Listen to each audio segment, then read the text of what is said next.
Hello बच्चों, चलिए प्रश्न को देखते हैं। तो दिया गया प्रश्न है कि सेल स्थिरांक क्या होता है। तो हमें बताना है कि सेल स्थिरांक होता क्या है। तो सबसे पहले हम क्या लिखेंगे? मुख्य अवधारणा। मुख्य अवधारणा, तो वो क्या हो जाएगी? विशिष्ट चालकता।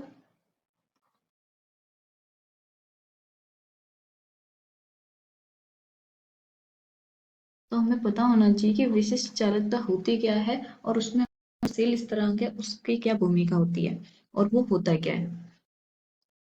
चलिए हम देखते हैं। तो हम जब भी विद्युत अपघट्य विलयन का विशिष्ट चालकता निकालते हैं तो उसके लिए हम क्या निकालते हैं? पहले सेल स्थिरांक। तो सेल स्थिरांक कैसे निकाला जाता है कि जैसे कि हमारा कोई एक पात्र है, उसमें एक विलयन है यहाँ पे। तो इसमें क्या करते हैं? दो इलेक्ट्रोड डालते हैं हम, एक इलेक्ट्रोड यहाँ पे और एक इलेक्ट्रोड यहाँ पे। अब इन दोनों के इलेक्ट्रोड के बीच की जो दूरी है वो के लिए क्या ली जाती है? एल। और इनके जो अनुप्रस्थ काट का जो क्षेत्रफल है यहाँ पे वो क्या होता है? ए। तो अब इसका मध्य, इलेक्ट्रोड के मध्य की दूरी बटा क्षेत्रफल का जो अनुपात होता है वो हमारा क्या कहलाता है? सेल स्थिरांक। सेल स्थिरांक। तो हम यहाँ पे विशिष्ट चालकता क्या लिखते हैं? के बराबर जी, जी स्टार। तो के क्या है हमारे यहाँ पे? विशिष्ट चालकता। और जी क्या है? चालकत्व। और जी स्टार क्या है? सेल स्थिरांक। इसका विशिष्ट चालकता और सेल स्थिरांक का ये संबंध है। और सेल स्थिरांक क्या करते हैं कि तो अगर हम इसको लिखना चाहें तो क्या करेंगे? लिखेंगे हम सेल स्थिरांक।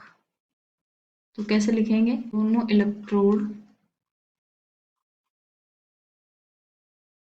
के मध्य की दूरी व इलेक्ट्रोड के अनुप्रस्थ काट क्षेत्रफल का अनुपात क्या कहलाता है? सेल स्थिरांक। और इसको हम किससे द्वारा प्रदर्शित करते हैं? जी स्टार से। ठीक है, तो हमें यही पूछा गया है कि सेल स्थिरांक होता क्या है। तो ये हमारा जो विद्युत अपघट्य जो विलयन होता है उसकी जब हम चालकत्व या चालकता, विशिष्ट चालकता याद करते हैं, उसमें ये प्रयुक्त हुए जो इलेक्ट्रोड होते हैं उनके मध्य की दूरी तथा उसका जो इलेक्ट्रोड का जो अनुप्रस्थ काट का जो क्षेत्रफल है उसका जो अनुपात होता है वही हमारा क्या होता है? सेल स्थिरांक। आशा करती हूँ आपको समझ में आया होगा। धन्यवाद।